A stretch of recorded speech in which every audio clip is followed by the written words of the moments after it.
네, 안녕하세요. 라라백스입니다. 오늘은 수도자처럼 생각하기에 섹션 2의 파트 2의 7번 마부의 딜레마라는 섹션을 한번 읽어보도록 하겠습니다.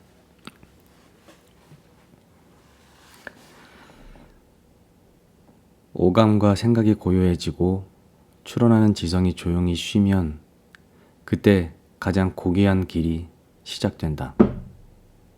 카타 우파니샤드. 이런 인용구로 시작을 합니다. 비가 왔다. 장마철이 끝난 9월인데도 비가 심하게 쏟아졌다. 나는 아침 명상을 하기 전에 샤워하고 싶은 마음이 간절했다. 나를 비롯한 100여 명의 승려는 뭄바이에서 출발해 이틀간 기차를 타고 인도 남부인 이곳에 어젯밤 도착했다.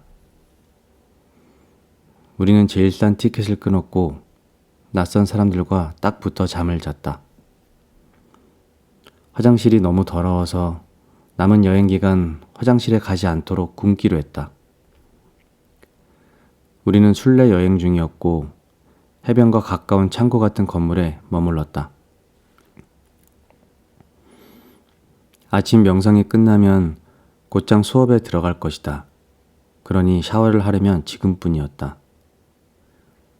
샤워장의 방향을 물어보니 누군가 낮은 관목들 사이로 나 있는 진창길을 알려줬다. 20분 정도 걸어가면 돼요. 그가 말했다.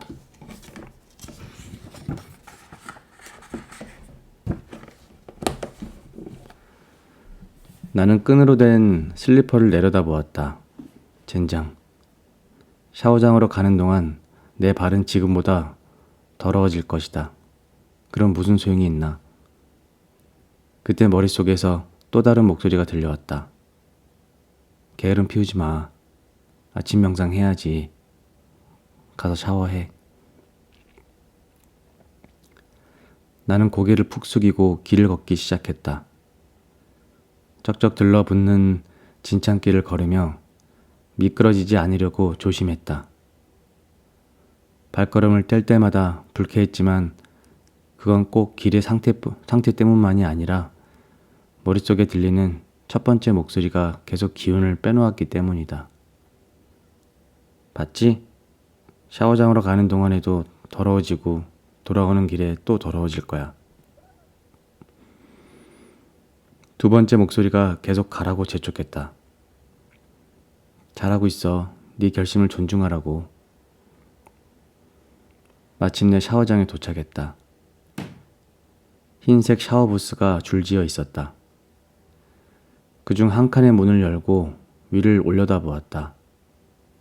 아직도 캄캄한 하늘에서 비가 퍼붓고 있었다. 샤워실은 지붕이 없었다. 이러기야? 나는 안으로 들어서서 굳이 수도꼭지를 돌리지도 않았다. 어차피 찬물에 샤워할 텐데 빗물과 다를 바가 없었다. 샤워부스 안에서 대체 여기서 뭘 하고 있나 생각했다. 샤워 같지도 않은 비참한 샤워를 하고 어제 그 더러운 기차와 이 여행, 이 생활. 나는 런던에 있는 근사한 아파트에서 뽀송뽀송하고 따뜻하게 1년에 5만 파운드를 벌 수 있었다. 훨씬 더 쉽게 살 수 있었다. 하지만 돌아가는 길에 나는 다시 나타난 두 번째 목소리는 방금 내가 한 일의 가치에 대해 새로운 아이디어를 주었다. 빗속에 샤워장을 간 일이 대단한 성취는 아니었다. 육체적 힘이나 용기가 필요한 일도 아니었다. 하지만 외적 어려움을 감내해야 하는 내 능력을 테스트했다. 이 일은 내가 하루아침에 어느 정도의 실망감을 감당할 수 있는지를 알려주었다. 샤워장을 다녀온 곳으로 내가 더 깨끗해지거나 상쾌해진 것은 아니지만 이 일은 내게 더 큰 의미를 주었다. 내 결심을 공고하게 해준 것이다. 원숭이 같은 마음. 소챕터입니다.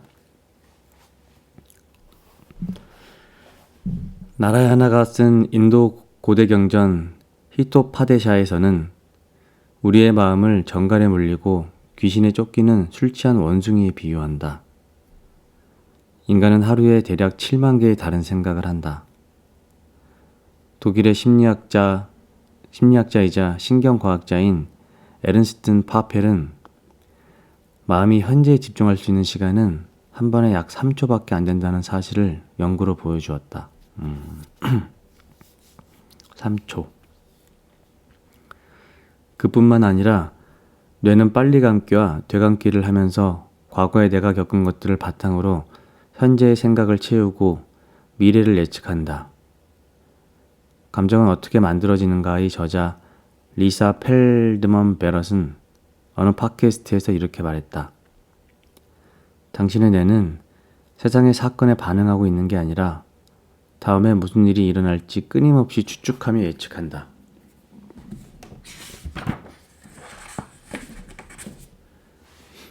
상응부에서는 생각을 나뭇가지로, 우리의 마음을 원숭이로 보아 종종 원숭이가 이 나무에서 저 나무로 정처 없이 옮겨 다닌다고 설명한다. 그냥 재밌으라고 하는 말처럼 들릴 수 있지만 이는 절대 재미로 하는 얘기가 아니다. 흔히 그 생각이란 두려움, 걱정, 부정적 생각, 스트레스다. 이번 주에 회사에서는 무슨 일이 일어날까? 저녁엔 뭘 먹을까? 올해는 휴가비가 충분히 모였나? 5분이 지났는데 데이트 상대가 왜 안 오지? 난 여기 왜 있나? 모두 답이 필요한 진짜 질문이 맞지만 우리가 나뭇가지와 나뭇가지, 생각과 생각 사이를 오가는 한 그 어느 질문에도 답이 나오지 않는다. 훈련되지 않은 마음을 만들어내는 정글이다. 법구경은 아마도 부처님들의 제자들이 수집했을 것으로 짐작되는 경전 모음집이다. 법구경에서 부처님은 이렇게 말한다.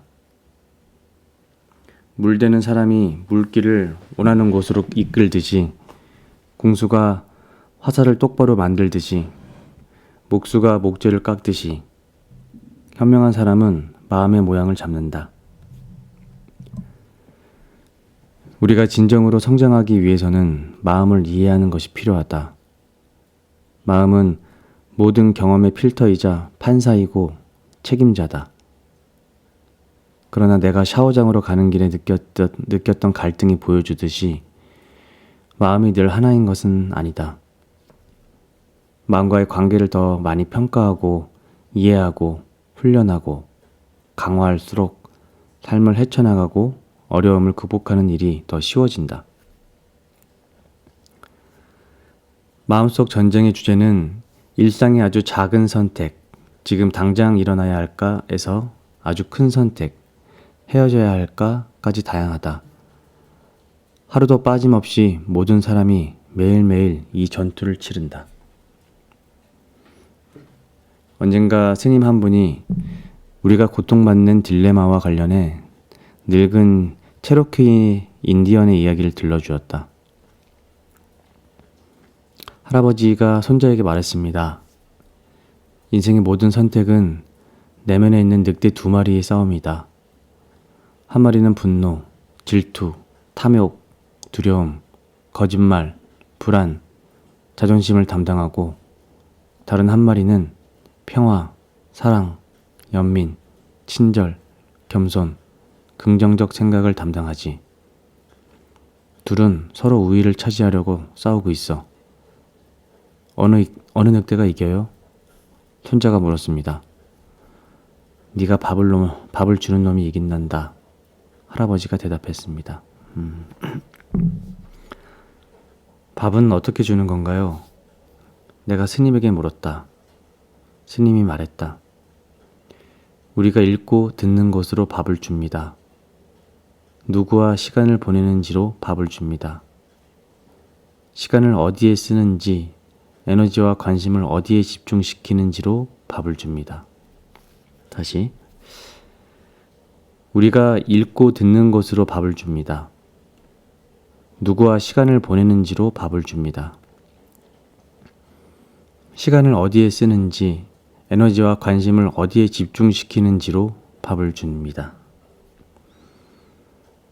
바가바드 기타에 따르면 마음을 정복한 사람에게 마음은 가장 친한 친구지만 그러지 못한 사람에게는 자신의 마음이 가장 큰 적이다. 머릿속 반대 목소리를 가리키는데 적은 너무 센 표현일지 모른다. 하지만 적이라는 단어의 정의를 보면 맞는 표현임을 알 수 있다. 옥스퍼드 영어 사전에 따르면 적이란 어떤 사람 또는 사물에 대해 적극적으로 반대하거나 적대적인 사람, 과 무언가를 약화하게 하거나 해치는 것이다. 가끔은 내 마음이 나에게 불리하게 작용할 때가 있다. 마음이 시켜서 뭔가를 했는데 저지르고 나면 죄책감이나 후회가 남는다. 이럴 때는 내 가치관이나 도덕관에 어긋나는 일을 한 경우가 많다. 프린스턴 대학교와 워털루 대학교 합동 연구팀은 잘못된 의사결정의 무게가 단순히 은유적인 표현이 아니라는 사실을 보여주었다. 연구팀은 일부 참가자들에게 비윤리적인 일을 저질렀던 때를 기억하게 한 다음 본인의 체중이 몇 킬로그램일 것 같은지 말해보라고 했다. 비윤리적인 행동을 기억하도록 요구받은 참가자들은 중립적인 기억을 떠올리도록 요구받은 참가자들보다 본인의 무게가 더 많이 나갈 거라고 느꼈다. 또 다른 경우를 보면 나는 무언가 회사 프로젝트, 예술활동, 집수리, 새로운 취미활동 이런 것들에 집중하고 싶은데 마음이 나를 내버려 두지 않을 때가 있다. 우리가 뭔가를 미룰 때는 들여다보면 나에게 이로운 일이니까 내가 해야 한다고 느끼는 것, 즉 연구자들이 규범자아라고 should self라고 부르는 것과 그 순간 당장 내가 하고 싶은 것, 즉 욕구자 want self가 서로 충돌하고 있다. should self와 want self. 그 사업 제안서를 작성해야 하는데 하는 건 아는데 US 오픈 준중결승전을 보고 싶어. 승려가 되기 전 내가 좋아하는 일을 하지 못하게 나를 막았던 것은 내 마음이었다. 너무 위험하다는 이유였다. 내 마음은 내가 하루 1리터의 탄산음료와 초콜릿을 먹는 것을 허락했다. 건강해지고 싶었는데 말이다. 내 마음은 나 자신의 성장에 집중하는 대신 타인과 나를 비교하게 했다.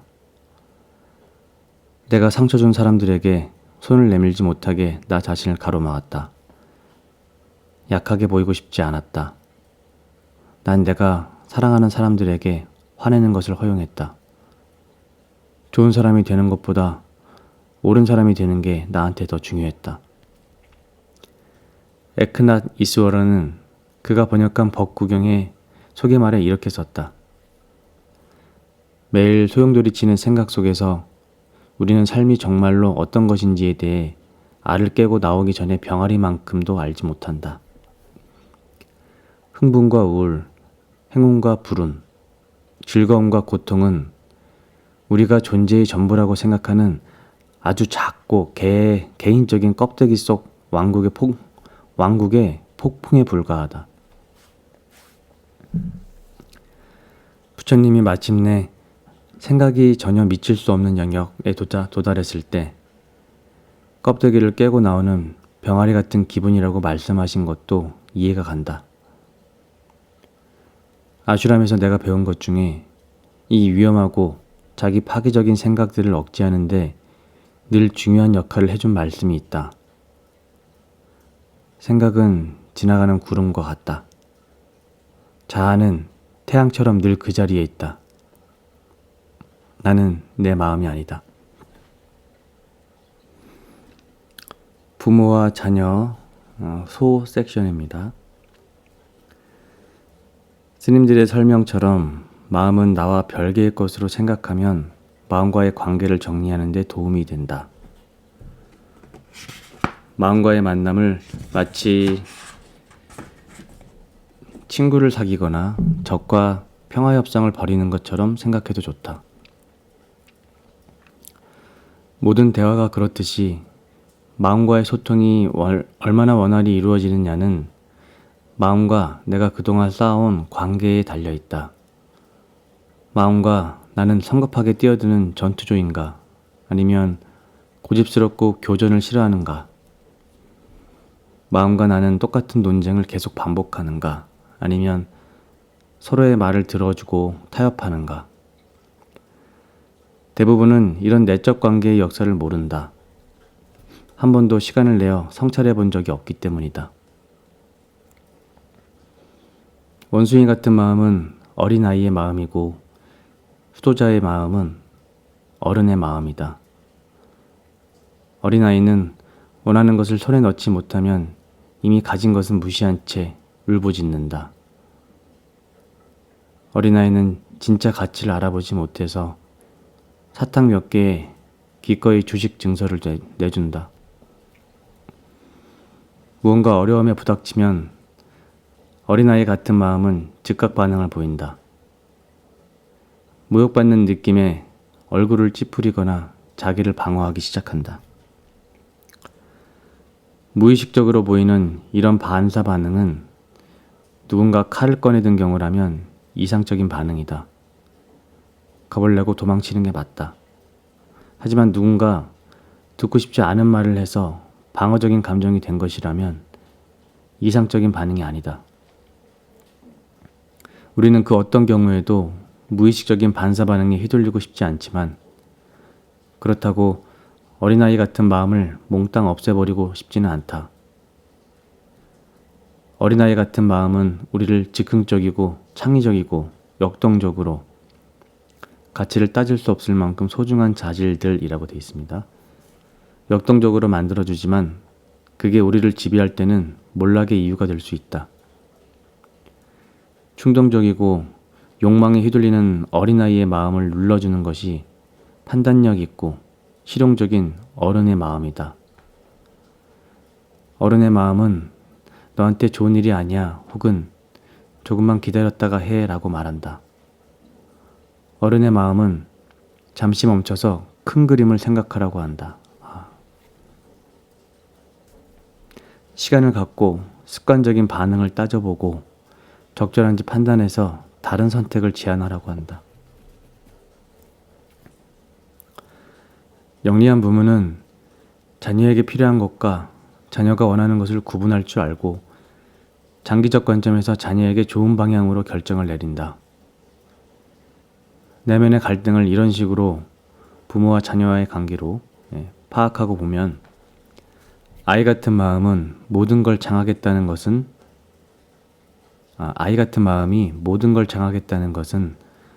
수도자의 마음이 아직 개발되지 않았거나 다져지지 않았거나 목소리를 낸 적이 없다는 뜻도 된다.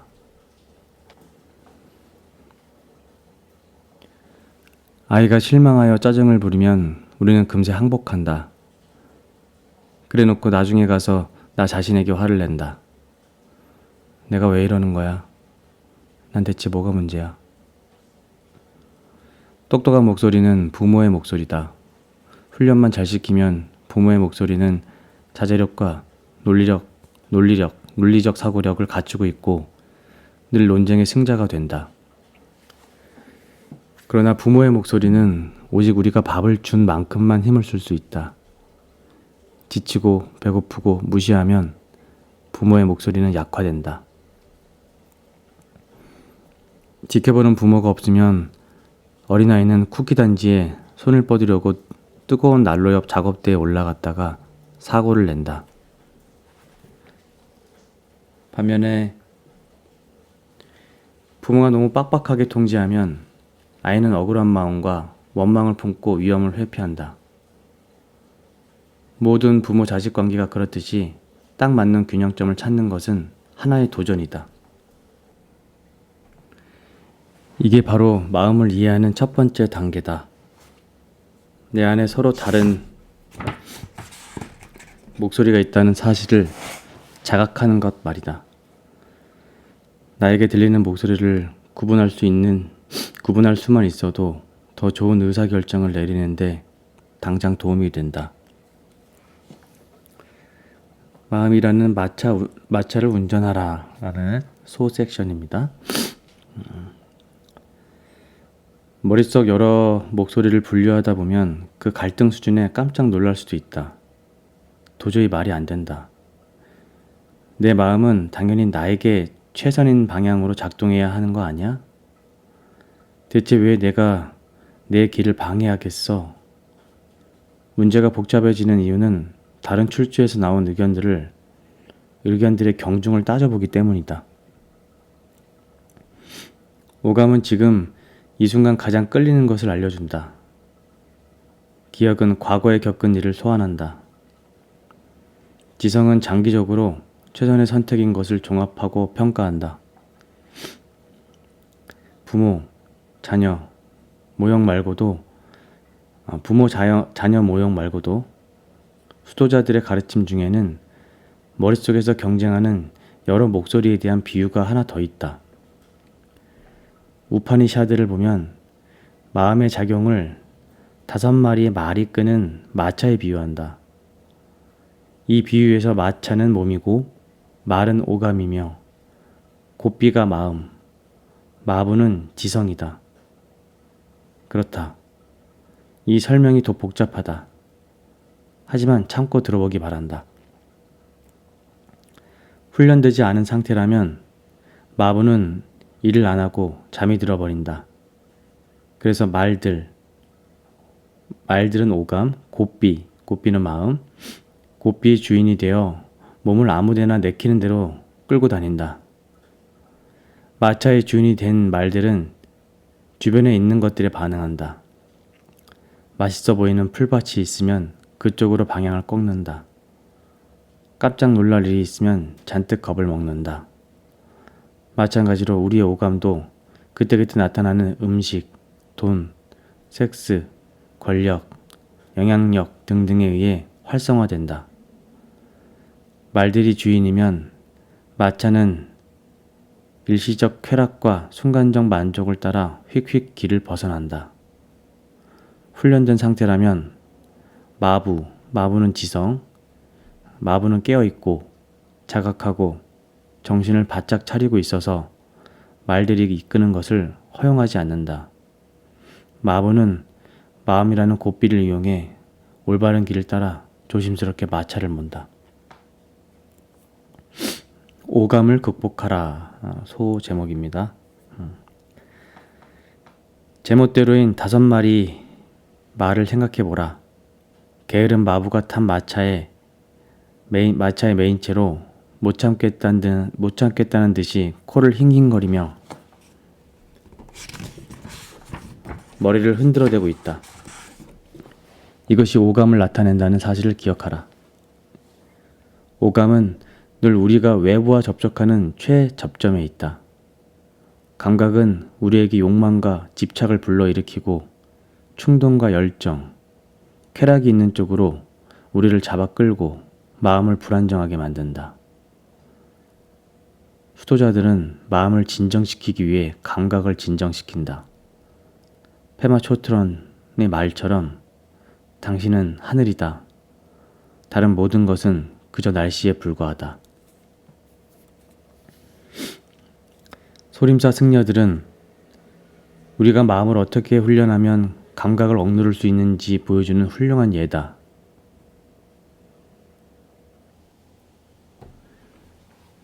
중국의 소림사는 1500년 이상의 역사를 거슬러 올라가는 곳으로 소림사 승려들은 불가능한 것을 자주 보여준다. 칼날 위에서 균형을 잡고 머리로 벽돌을 깨고 목과 칼로 된 침대에 눕기도 한다. 눈에 띄는 노력이나 부상 없이 말이다.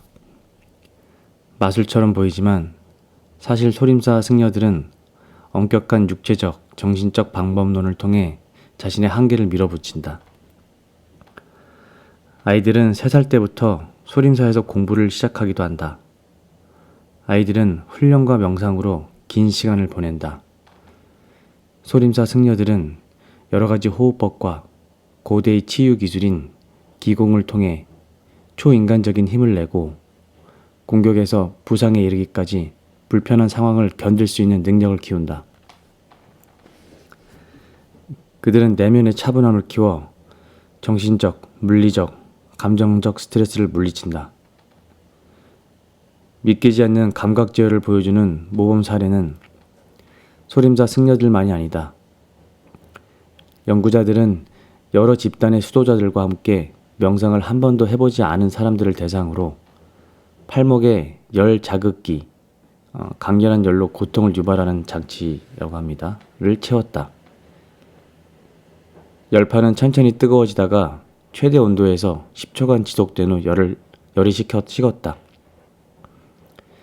실험에서 열판이 가열되기 시작하자마자 수도자가 아닌 사람들의 뇌에 나타나는 고통의 지표는 미친 듯이 불을 뿜기 시작했다. 마치 열판이 이미 최고 온도에 도달한 것처럼 보였다. 연구자들은 이를 예기불안이라고 부른다. 수도자들에게는 이런 모습이 전혀 없었다. 열판이 가열되어도 수도자들의 뇌 활동은 거의 변함이 없었다. 열판이 최고 온도에 도달하자 수도자들의 뇌 활동 역시 치솟았지만 신체 고통을 담당하는 부분에서만 그런 현상이 나타났다. 알다시피 대부분은 고통을 이중으로 느낀다. 일부는 신체적으로, 일부는 정서적으로 말이다. 수도자들에게도 열은 고통스러운 것이었으나 그들은 이 경험에 부정적인 감정을 할당하지 않았다. 수도자들은 정서적 고통을 전혀 느끼지 않았다. 또한 수도자들의 뇌는 명상을 하지 않는 사람들에게 비해 신체적 고통에서 빠르게 회복됐다. 놀라운 수준의 감각 제어다. 대부분은 이 정도까지 제어 능력을 개발할 생각은 하지 않는다. 수도자들은 감각을 마음으로 가는 통로라고 생각한다. 삶은 우리가 보고, 듣고, 냄새 맡고, 만지고, 맛보는 것에 의해 지배된다. 좋아하는 디저트 냄새가 풍기면 먹고 싶어진다. 해변 사진을 보면 휴가를 상상하게 된다. 어떤 말을 들으면 불현듯 그 말을 늘 사용하던 사람이 기억이 난다.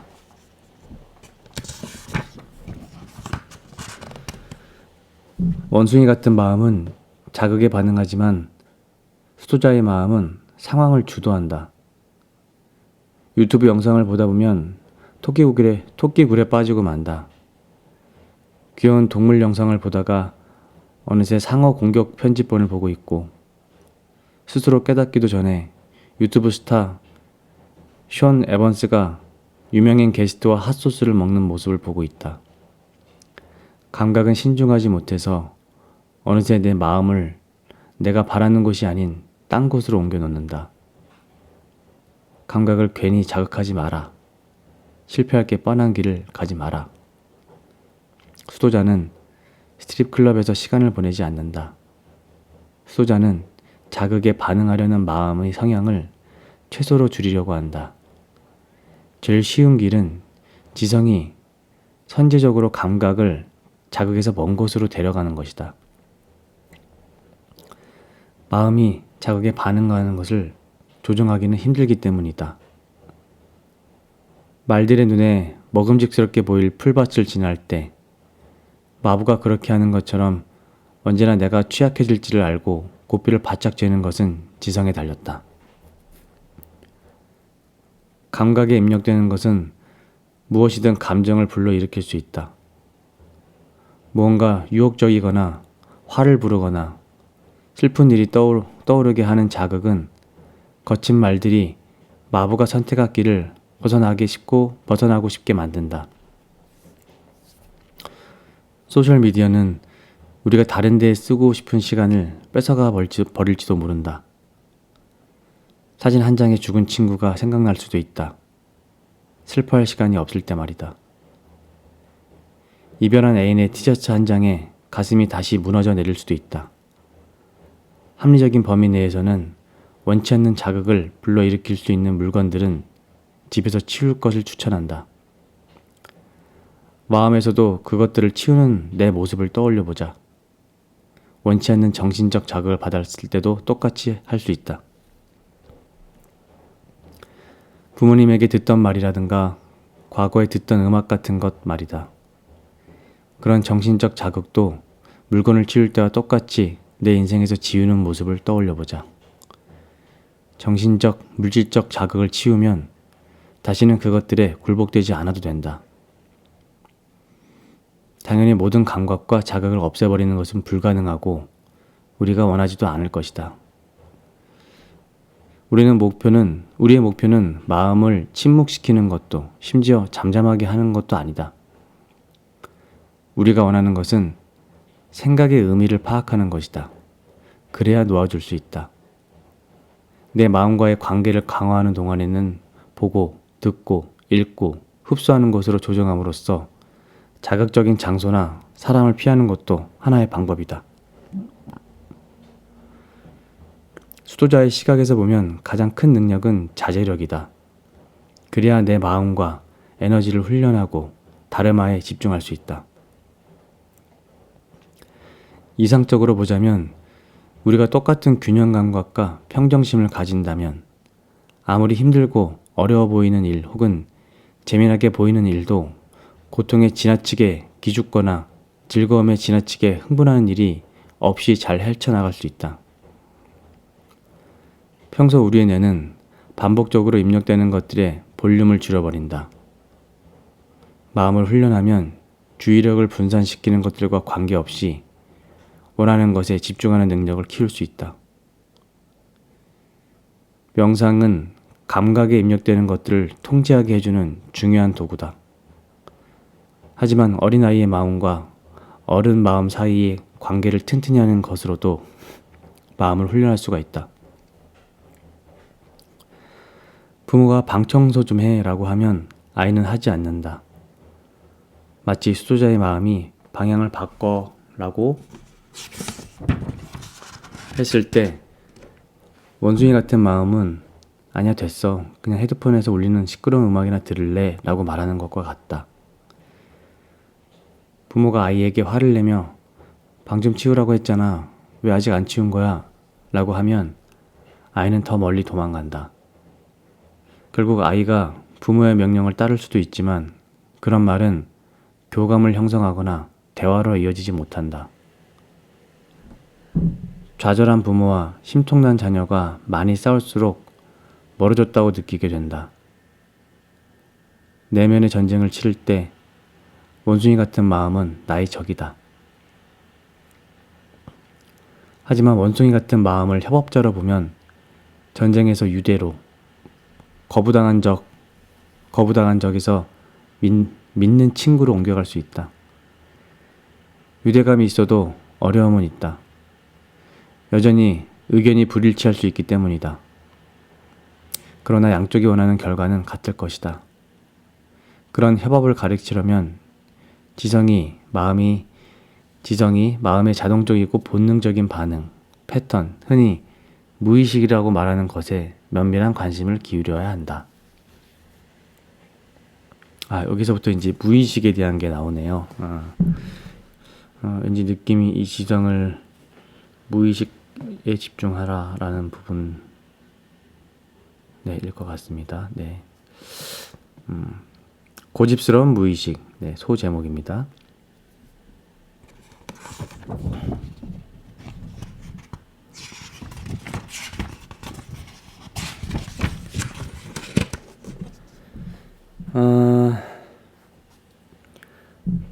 마음에는 우리가 의식적으로 선택한 적이 없는 본능적인 패턴이 있다. 예를 들어 휴대전화로 매일 아침 같은 시간에 울리게 알람을 설정했다고 치자. 평일에는 아주 훌륭한 시스템이지만 휴일에도 알람은 여전히 울릴 것이다. 이 알람이 바로 우리의 무의식과 같다. 무의식은 이미 프로그래밍이 끝나서 매일매일 똑같은 생각과 행동에 정해진 형태로 반응한다. 우리는 삶의 많은 부분에서 좋으나 싫으나 늘 가던 길을 따르며 산다. 이런 생각과 행동은 적극적으로 나 자신을 다시 프로그래밍 하지 않는 이상 절대 바뀌지 않을 것이다. 제가 읽었던 그 명리학 공부를 좀 한 적이 있었는데, 명리학에서 나오는 사주팔자에 대한 자기 그 한문의 글자들이 이런 무의식적인 부분들과 되게 일맥상통하는 부분들이 있었던 걸로 기억해요. 예. 그래서 자기의 기질대로 움직이게 되고, 그것을 의식해서 이제 계획과 전략을 바꾸면 인생이 좀 달라질 수 있다라고 하는 것들이 명리학의 어떤 인문학적 사고로 볼 수 있는데, 이게 그런 부분들과 어느 정도 일맥상통합니다. 그래서 책을 읽으면 읽을수록 그 동양의 어떤 철학과 심리학, 서양의 심리학 책들을 보면 용어와 이런 뭐 명칭들이 다 다른데, 읽다 보면 희한하게 같은 이야기를 하는 것 같은 느낌을 받을 때가 있는 것 같아요. 네, 이어서 세계적인 바이올리니스트 조슈아 벨은 아침 러시아어 시간에 워싱턴 DC의 어느 지하철 역사 밖으로 버스킹을 하기로 마음먹었다. 희귀한 악기로 연주하는 그는 모금통 겸 바이올린 케이스를 열어놓고 가장 어렵다고 회자되는 몇 곡을 연주했다. 45분 동안 음악을 듣거나 돈을 내려고 멈춘 사람은 거의 없었다. 조슈아 벨은 3만 원 정도를 벌었다. 사흘 전에 그가 보스턴 심포니홀에서 똑같은 바이올린으로 연주했을 때는 웬만한 자석 하나가 11만 원이었다. 사람들이 뛰어난 음악가의 연주를 들으려고 멈춰서지 않았던 데는 여러 이유가 있다. 그 중에는 분명 붐비는 사람들 사이를 밀치는 사람들이 자동 조종 모드였기 때문이라는 이유도 있을 것이다.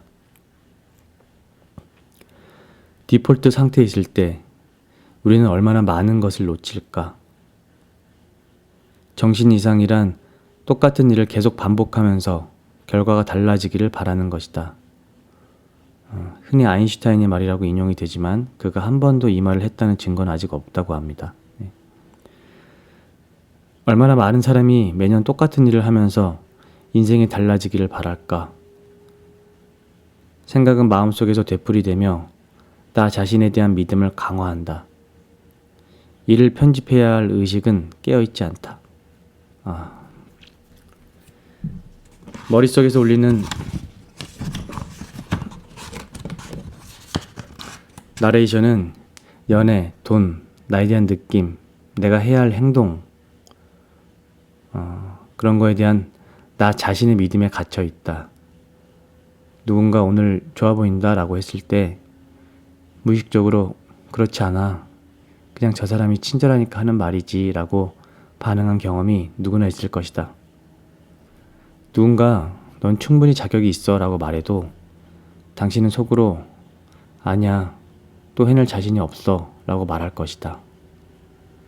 이런 습관적 반응은 하루에도 수없이 쏟아진다. 변화의 시작은 당신 머릿속에 있는 말이다. 우리는 내 생각을 듣고 조율하고 선택하고 바꾸는 작업을 해볼 것이다.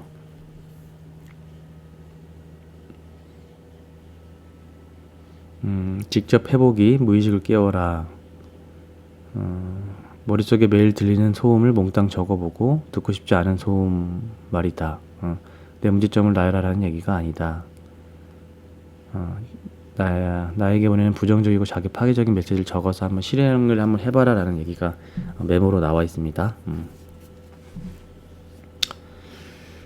다음 소주제, 의식적인 마음에 투자하라. 나는 내 마음이 아닌 것과 마찬가지로 내 생각도 아니다.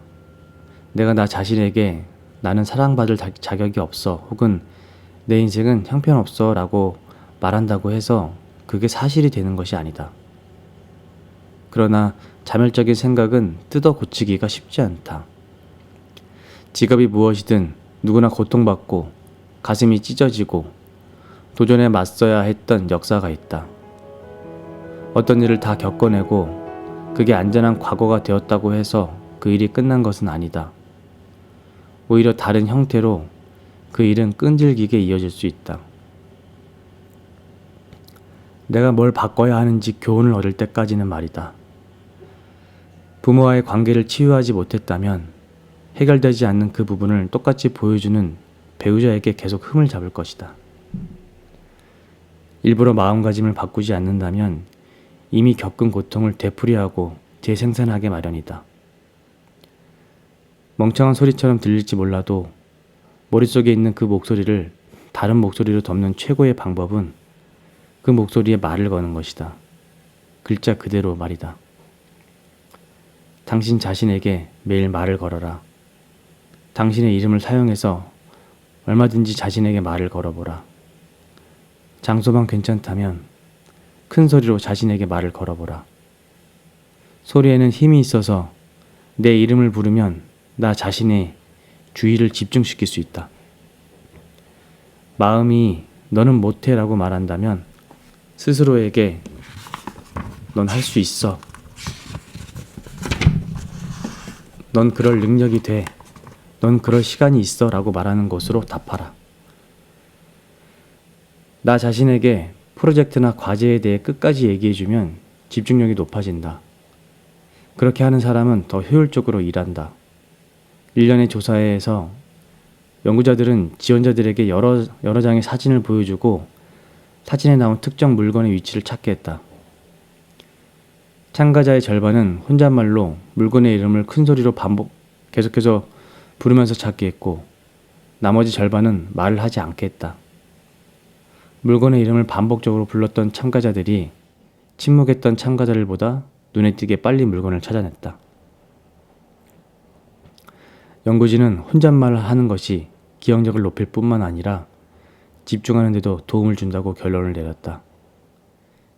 심리학자 린다 세퍼디는 자기 자신과 대화를 하는 것이 생각을 정리하고 중요한 일에 집중하고 어떤 의사결정이든 지금 고민 중인 사안에 대해 마음을 굳히는 데 도움이 된다라고 했다.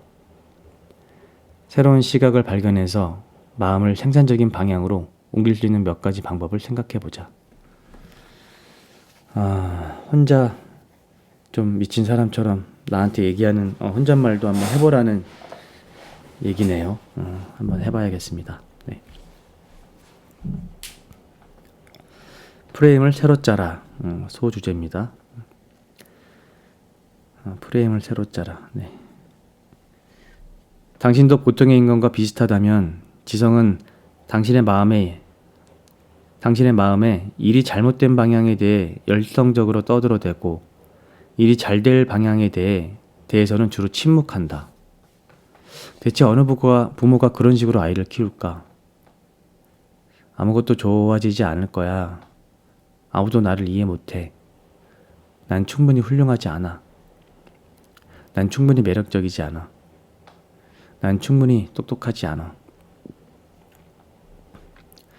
우리는 내 안의 최악의 모습을 찾아다니며 절대로 바뀌지 않을 거라고 자신에게 말한다. 이는 기운을 북돋는 접근 방식이 아니다. 행복에 이르는 길은 세 가지가 있는데 그 중심에는 지식이 있다. 그 세 가지는 바로 학습, 발전, 성취다. 성장하고 있을 때면 우리는 항상 행복한 기분이 들고 물질적 갈망에서 자유로워지는 것을 느낀다. 만족하지 못하거나 스스로를 비난하고 있거나 절망적인 기분이 들더라도 주춤하지 마라. 내가 어떤 점에서 발전하고 있는지 찾아라. 그러면 지금 하는 일의 가치를 눈으로 보고 온몸으로 느끼고 제대로 평가할 수 있다. 자기 비난을 벗어나 지식의 이름으로 새롭게 프레임을 짜라. 나 자신이 난 지루해, 나는 느려, 나는 이거 못해 라고 말하는 게 들리면 노력 중이야, 좋아지고 있어 라고 답하라. 내가 조금씩 발전하고 있다는 사실을 다시 한번 자신에게 상기시키는 것이다.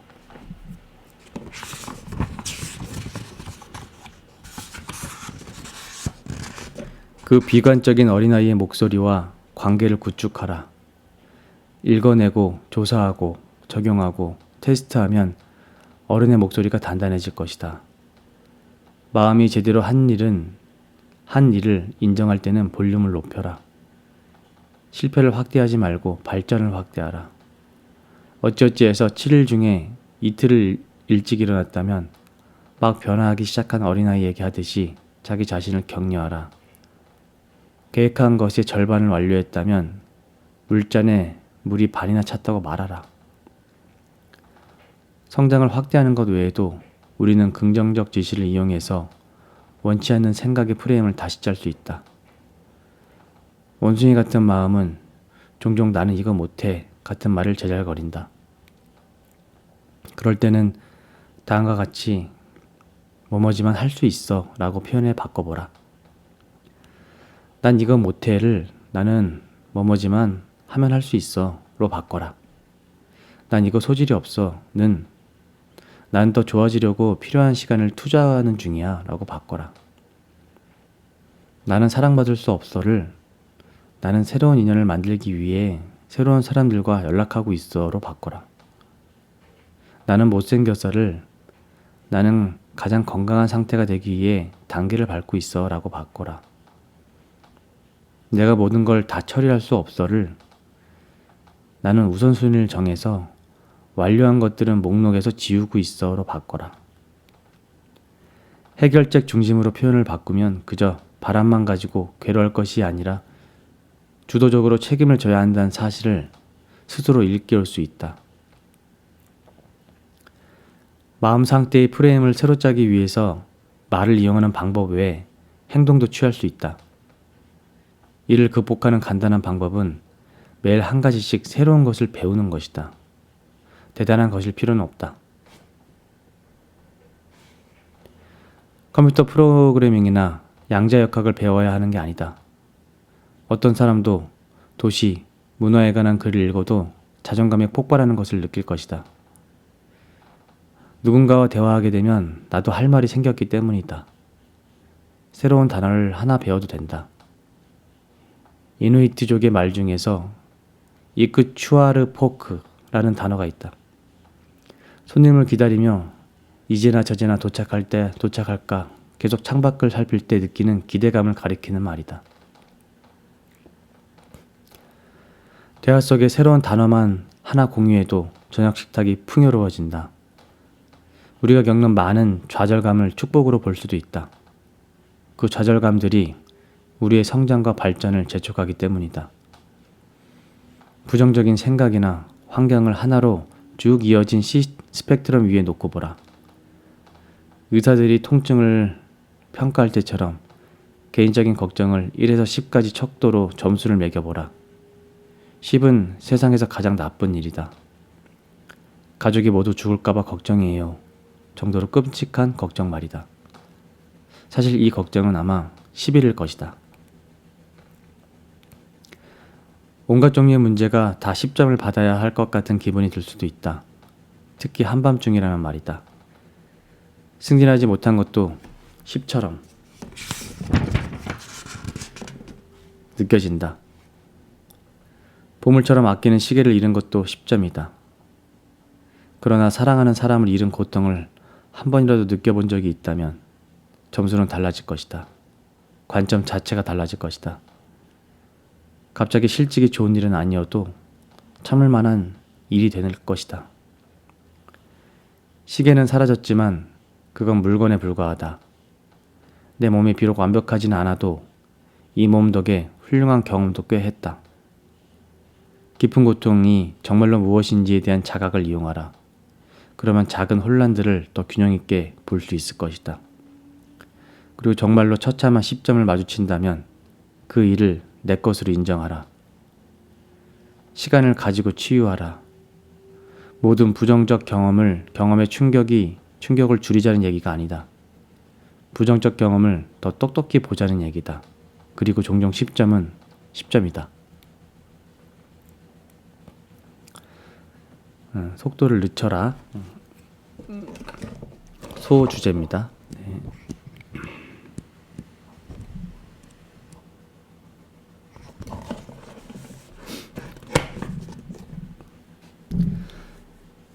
프레임을 새로 짤 때 글로 써보면 효율을 높일 수 있다. 원숭이 한 마리가 이 나뭇가지에서 저 나뭇가지로 정신없이 옮겨 다니는 것을 상상해보라. 원숭이의 이목을 사로잡아 집중하게 만들려면 노력이 필요하다. 마음이 불안하고 두근두근하면 계속 같은 생각을 반복하고 비생산적인 생각을 하고 있으면 정지 버튼을 눌러야 할 것 같은 기분이 들면 15분간 시간을 내서 마음에 들어오는 모든 생각들을 글로 적어보라. 어느 연구에서 대학생들에게 하루 15분씩 나흘 동안 본인 인생의 가장 상처가 되는 경험에 대해 가장 깊은 곳에 있는 생각과 감정을 글로 쓰도록 했다. 학생들은 이 경험이 귀중했다고 말했을 뿐 아니라 98%의 학생들이 다시 해보고 싶다고 했다. 학생들은 글로 쓰는 것을 즐기기만 한 것이 아니라 이 경험을 통해 건강이 개선되었다. 상처가 된 경험을 글로 썼던 학생들은 이 연구 이후에 교내 병원 방문 횟수가 줄었다. 연구진은 학생들의 최악의 경험을 앞뒤가 있는 한 편의 내러티브로 만든 점이 이 글쓰기의 이점 중 하나라고 결론지었다. 그 순간 거리를 두면 그 경험을 객관적으로 볼 수 있고 해피엔딩을 그려볼 수도 있기 때문이다. 작가 크리스타 맥그레이는 비행기를 타는 게 너무나 무서웠다. 그녀는 두 주먹을 꽉 쥐고 참아보려 했다. 논리적으로 생각해 보기도 했다. 술을 몇 잔 마셔보기까지 했다. 그러나 비행기를 탈 일이 생길 때마다 맥그레이는 비행기가 추락해서 불타면 아이들의 인생은 어떻게 될까 몇 주 전부터 상상했다. 그녀는 객관적인 시각을 얻기 위한 노력의 하나로 이 두려움에 대해 블로그를 쓰기 시작했다. 그리고 깨달았다. 자신이 할머니의 전철을 밟고 있다는 사실 말이다. 할머니는 비행기를 타려 하지 않으려 했고 그 때문에 많은 것을 놓쳤다. 맥그레이는 본인의 인생에서 비행기를 탈 가치가 있을 만큼 자신이 간절히 원하는 일들을 목록으로 작성했다. 아직도 맥그레이는 두려움을 완전히 정복하지 못했지만 버킷리스트에 있던 이탈리아가 휴가를 남편과 함께 다녀오는데 성공했다. 이탈리아 휴가를. 글을 쓰는 것 자체로 모든 문제가 해결되지는 않는다. 그러나 해결책을 찾는데 쓸 수 있는 중요한 시각을 얻는 데 도움이 될 수 있다. 글 쓰는 것을 좋아하지 않는다면 휴대전화에 말을 녹음한 다음에 오디오 파일을 재생하거나 오디오 파일의 스크립트를 읽는 방법도 있다. 내 목소리를 녹음해서 들으면 관찰자의 마음이 되어 나 자신을 좀 더 객관적으로 상대할 수 있다. 또 한 가지 방법은 승려들이 사용하는 것인데 머릿속으로 고대 사무라이의 격언 내 마음을 내 친구로 만들어라를 계속 반복하는 것이다. 말을 반복하면 뇌에서 디폴트 모드 네트워크라고 하는 부분 마음이 방황하면서 나 자신에 대해 생각하는 것과 관련된 부분 이런 부분이 조용해진다. 원숭이도 어쩔 수 없이 팔을 멈추고 귀를 기울일 수밖에 없다. 다음 소주제 자기 연민을 찾아라.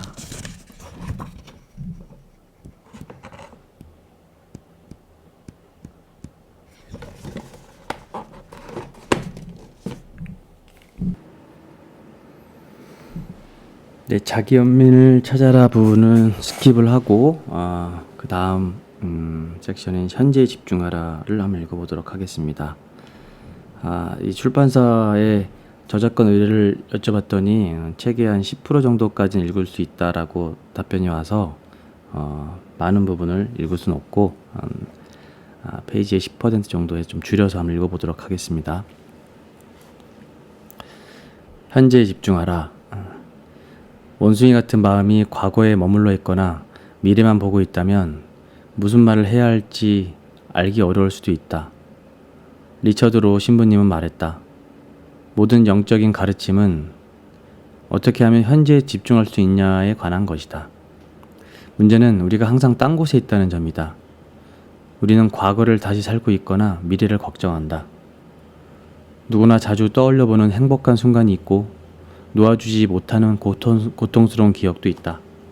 그러나 향수도 회한도 덫이 될 수 있다.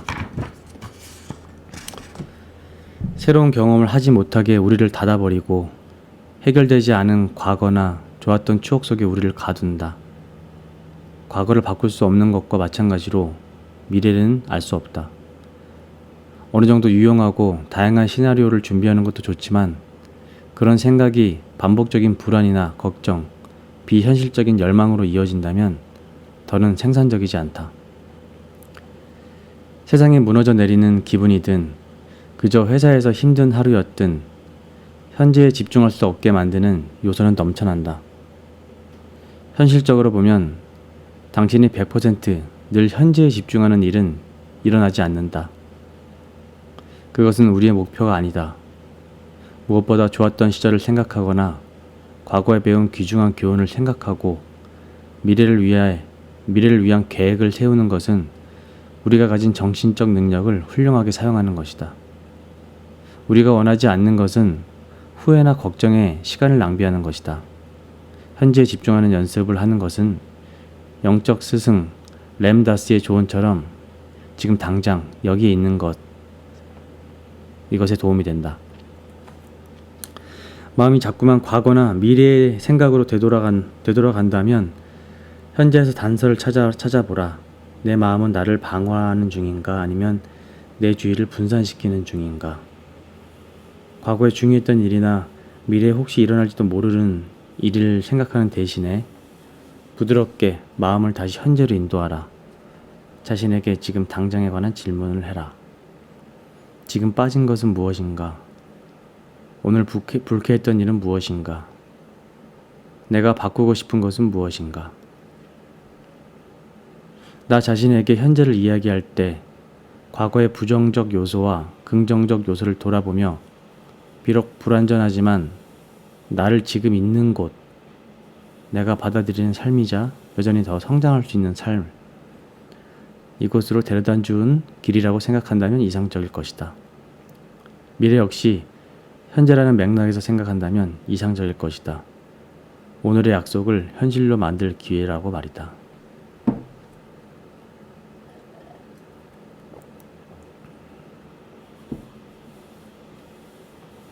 아무것도 나를 소유할 수 없다. 어린아이의 마음과 어른의 마음이 싸우는 것을 관찰할 때처럼 나 자신에게 이야기할 때 사랑하는 사람에게 말하듯이 말할 수 있다면 나와 내 마음 사이의 거리를 만들어서 상황을 더 명확하게 볼 수 있다. 이 방법을 앞서 이야기했다. 스님들은 감정적으로 반응하지 않고 상황에서 한 발 뒤로 물러나 객관적 관찰자가 되는 방식으로 균형 있는 시각을 얻는다고 했다. 3장에서 우리는 두려움에서 한 발 뒤로 물러나는 것에 관해 이야기를 했고 이 행동을 초연해지기라고 불렀다. 두루미는 물속에 가만히 서서 작은 물고기들이 지나치는 것을 무시한다. 덕분에 두루미는 더 큰 물고기를 잡을 수 있다. 초연해지기는 자제력의 한 형태다. 자제력은 이 책에서 이야기하는 모든 자각의 수많은 이점을 가지고 있지만 그 출처는 언제나 마음이다. 바가바드 기타는 초연해지기를 그 자체로 옳은 일로 규정한다. 왜냐하면 성공하든 실패하든 초연해지기는 꼭 해야 하기 때문이다. 쉽게 들리지만 그 자체로 옳은 일을 하려면 무엇이 필요할지 한번 생각해보라. 이 말은 이기적인 이해관계, 내 말이 맞는다고 말하는 것, 특정 방식으로 보이는 것, 내가 지금 당장 원하는 것에서 초연해진다는 뜻이다. 다시 한번, 이 말은 이기적인 이해관계, 내 말이 맞는다고 말하는 것, 특정한 방식으로 보이는 것, 내가 지금 당장 원하는 것에서 초연해진다는 뜻이다. 다시 한번, 이기적인 이해관계, 내 말이 맞는다고 말하는 것, 특정한 방식으로 보이는 것, 내가 지금 당장 원하는 것에서 초연해진다는 것이 뜻이다.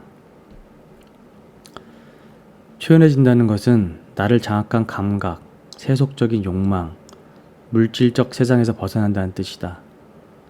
객관적 관찰자의 시각을 취한다는 뜻이다. 오직 초연해질 때 우리는 진정으로 마음을 제어할 수 있다. 나는 선정에 나오는 이야기들을 우리에게도 와닿도록 새로운 인물을 추가해 각색했다. 그중 하나가 궁전 입구에 도착한 어느 스님 이야기다. 여승이 경지에 이르렀다는 얘기를 들은 왕이 그녀를 궁전으로 불렀다. 그리고 무엇을 원하는지 물었다. 스님은 이렇게 말했다. 오늘 밤 이 호텔에서 자고 싶습니다. 왕은 예상치 못한 무례한 대답에 깜짝 놀랐다. 여기는 호텔이 아니다. 여긴 궁전이야. 왕이 거들먹거리며 말했습니다. 스님이 물었다. 이전에는 이곳이 누구의 것이었습니까? 왕은 팔짱을 끼고 선언했다. 내 아버지의 것이었지. 내가 그 왕위를 계승한 것이고. 그분은 지금 여기 계십니까? 안 계시지. 돌아가셨으니까. 이게 다 무슨 뜻이냐? 그러면 아버님 이전에는 누구의 것이었습니까? 그분의 아버지의 것이었지. 왕은 소리를 질렀다. 스님은 고개를 끄덕였다. 그리고 말했다. 아, 그러면 이곳에 오는 사람들은 한동안 여기에 머물다가 다시 자기 길을 떠나는군요. 그러면 호텔이 맞는 것 같은데요. 이 이야기는 우리가 가지고 사는 영혼에 대한 착각을 엿보게 한다. 그런 착각을 엿보게 해준 것으로는 넷플릭스 시리즈에 설레지 않으면 버려라가 있다. 이 프로그램에서 세계적인 정리 컨설턴트인 곤도 마리에는 사람들이 삶을 정리하도록 도와준다. 매회 마지막에 가면 사람들은 그처럼 많은 것을 없앤다는데 기쁨과 안도감의 눈물을 흘린다. 왜냐하면 자신이 집착했던 것들의 수를 극적으로 줄였기 때문이다. 집착은 고통을 가져온다. 무언가가 내 것이라거나 내가 뭐라도 된다고 생각하면 그게 나에게서 사라졌을 때는 고통이 된다. 선지자 무함마드의 사위이자 사촌인 알리가 남긴 말은 초연해지기에 대한 수도자들의 생각을 가장 잘 설명한다. 초연해진다는 것은 아무것도 소유하지 않았다는 뜻이 아니라 아무것도 나를 소유해서는 안 된다는 뜻이다. 초연해지기를 흔치 않는 방식으로 설명하고 있어서 나는 이 말을 좋아한다. 보통 사람들은 초연함을 모든 것을 제거한 상태, 무심한 상태라고 생각한다. 곤도 마리에는 사람들에게 관심을 끊으라고 말하고 있는 것이 아니다. 그녀는 사람들에게 기쁨을 찾아보라고 말한다. 사실 가장 훌륭한 형태의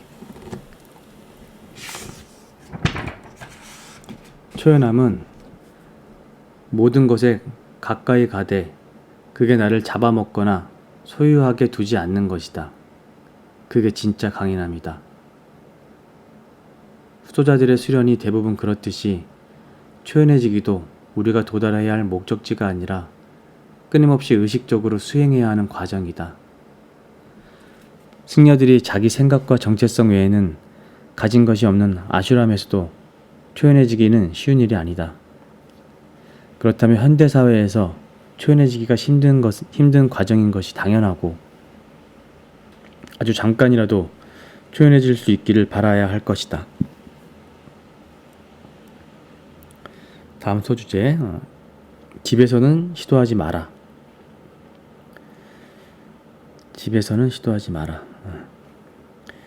수도자들은 초연해지기 위해 극단적인 방편을 동원한다. 여러분들이 이런 방편을 동원하기를 기대하는 것은 아니다.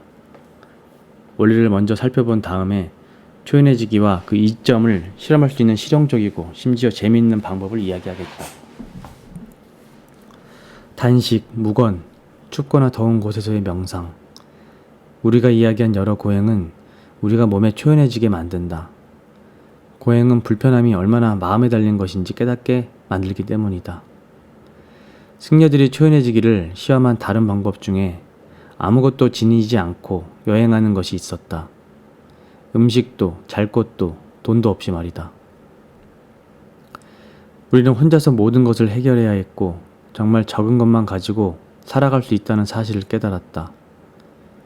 우리가 가진 모든 것에 감사하는 마음을 가질 수 있었다. 이 모든 수련은 나 자신을 정신적, 육체적 한계까지 밀어붙이게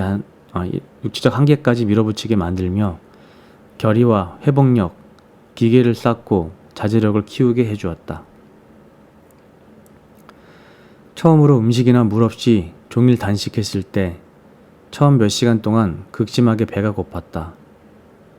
단식 기간에는 낮잠을 잘 수 없다. 단식의 목적은 배고픔을 경험하는 것이지 잠을 통해 회피하는 것이 아니기 때문이다. 난 지성을 사용해서 나 자신을 달래야 했다.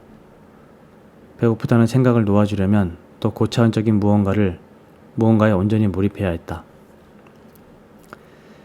시간이 지나면서 몸이 뭘 먹을지 생각도 필요하고 생각할 필요도, 식사를 준비할 필요도, 음식을 먹거나 소화할 필요도 없다 보니 오히려 다른 에너지가 더 많아졌다는 사실을 깨달았다. 단식하면 내 몸에 초연해질 뿐 아니라 몸이 요구하는 것들을 챙기는데 쓰는 시간도 남게 된다. 먹지 않으면 배고픔, 포만감, 고통과 쾌락, 실패와 성공을 놓아줄 수 있다.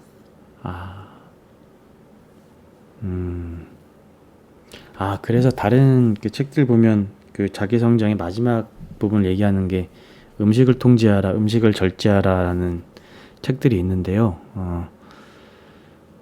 이 부분과 연결 지점이 있는 것 같네요. 에너지와 관심의 방향을 바꿔 마음에 초점을 맞출 수 있다. 이후 단식에서 나는 그 에너지를 공부, 연구, 메모, 강연 준비 등에 사용하는 습관이 생겼다. 단식은 집중을 방해하는 것들에서 자유로운 창의적인 시간이 되었다.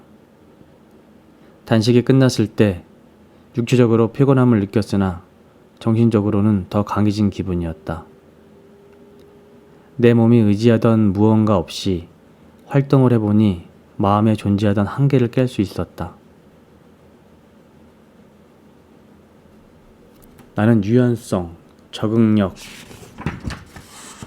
상황 대처 능력이 생겼다. 단식의 경험은 남은 인생 전체에 영향을 미쳤다. 단식은 지성이 주도하는 육체적 도전이다. 장기간의 무관은 전혀 다른 문제들을 대두시켰다. 타인과 분리된 나는 대체 어떤 사람인가? 타인과 분리된 나는 대체 어떤 사람인가? 30일간의 무건 수행 중에 아흐레를 보내던 나는 내가 미쳐가는 게 아닐까라고 생각했다. 이전까지 한 달은커녕 하루도 입을 닫아본 적이 없었다. 이제 나와 같은 시기에 아슈람에 들어온 다른 스님들과 일주일 이상 말을 하지도 무언가를 보지도 소리를 듣지도 그 어떤 방식의 소통을 하지도 않았다. 나는 말이 많은 편이었다. 남의 경험을 듣는 것도 좋아하고 공유하는 것도 좋아했다. 침묵 속에서 내 마음은 곱빗 불린 망아지 같았다. 어둠 속으로, 머릿속으로 다음과 같은 생각들이 줄줄이 떠올랐다. 한동안 듣지 않았던 랩의 가사, 승려학교에서 내가 읽고 배워야 할 모든 것, 대체 남들은 이걸 어떻게 견디나, 언젠가 옛날 여자친구와 나누었던 별 의미 없는 대화, 며칠이 지나야 입을 뗄 수 있는지 세고 있는 승려가 되는 대신 취직을 했다라면 지금 이 순간 나는 뭘 하고 있을까? 모두 10분도 채 안 되는 시간 동안 떠올랐던 생각들이다. 한 달 동안 지속된 무건 수행에 출구는 없었다. 난 내면으로 파고드는 수밖에 없었다. 내 안의 원숭이 같은 마음과 대면하고 대화를 시작해야 했다. 난 이렇게 물어보았다. 내가 왜 대화를 해야 하지? 왜 그냥 내 생각 속에 있으면 안 되지? 다른 어디에서도 얻을 수 없는, 하지만 침묵 속에서 얻을 수 있는 게 뭐지? 마음이 정처없이 헤매면 다시 내 질문으로 돌아갔다. 처음 깨달은 것은 침묵과 정적이 있으면 익숙한 루틴 속에서도 소소하게 새로운 것들을 발견하게 된다는 사실이었다.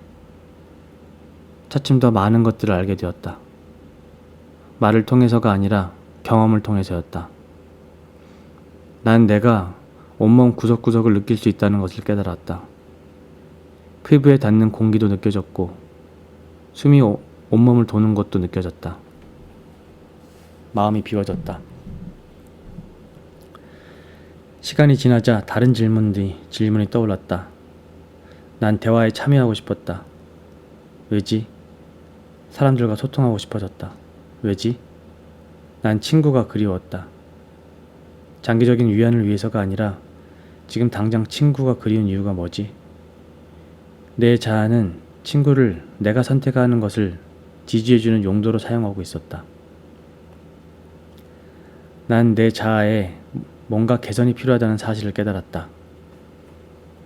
텅 빈 가운데서 난 이렇게 말했다. 너의 마음을 네 친구로 만들어. 그런 다음 우리가 인맥 형성 모임에 참석한 모습을 상상했다. 시끄럽고 북적북적대고 많은 일이 벌어지고 있었지만 친분을 쌓을 수 있는 유일한 방법은 대화를 시작하는 것이었다. 그게 내가 할 길이었다. 묵언을 하게 되면 결국은 자기 자신의 마음에 관심을 가질 수밖에 없어서 결국 그 수행을 하는 것 같군요. 그런 것 같네요. 네, 오늘은 여기까지 하도록 하겠습니다. 감사합니다.